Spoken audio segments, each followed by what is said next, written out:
শরীয়তপুরে ৬ বছরের এক শিশুকে পাশবিক নির্যাতন করেছে ৬০ বছরের এক বৃদ্ধ।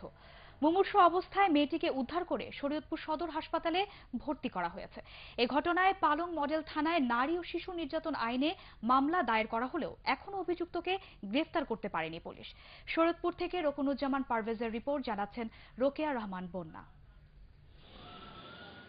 এভাবে হাসপাতালের গাইনি ওয়ার্ডে ভর্তি থাকার কথা ছিল না মাত্র ৬ বছর বয়সী ফুটফুটে এক কন্যা শিশুটির, কিন্তু ৬০ বছর বয়সী এক বৃদ্ধের অমানসিক যৌন নির্যাতনের কারণে শরীয়তপুর সদর হাসপাতালের বেডে এভাবেই মৃত্যুর সাথে পাঞ্জা লড়তে হচ্ছে তাকে।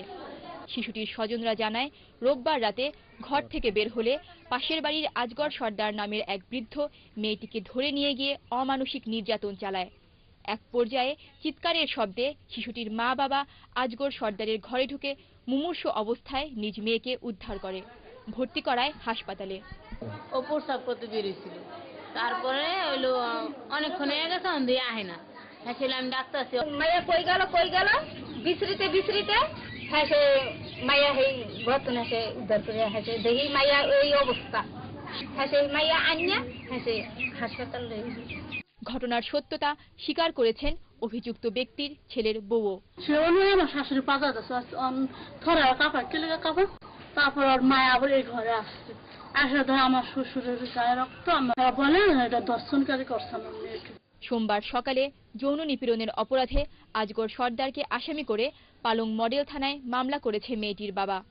অপরাধীর সর্বোচ্চ শাস্তি দাবি করেছেন তিনি। রোববার রাতে অভিযুক্ত আজগর সর্দারকে গ্রেফতার করতে তার বাড়িতে অভিযান চালায় পুলিশ। তবে এর আগেই বাড়ি তালাবদ্ধ করে আজগর সর্দার সহ পরিবারের সদস্যরা পালিয়ে যায়। অভিযুক্তকে গ্রেফতারের জোর প্রচেষ্টা অব্যাহত রয়েছে বলে জানিয়েছে পুলিশ। মেয়ের বাবা আসামি আজগর সর্দারের বিরুদ্ধে একটা নারী নির্যাতনের মামলা দিয়েছে, মামলাটি তদন্তাধীন এবং আমরা আসামি ধরার জন্য জোর তৎপরতা চালাচ্ছি। Bureau report, ATN Bangla.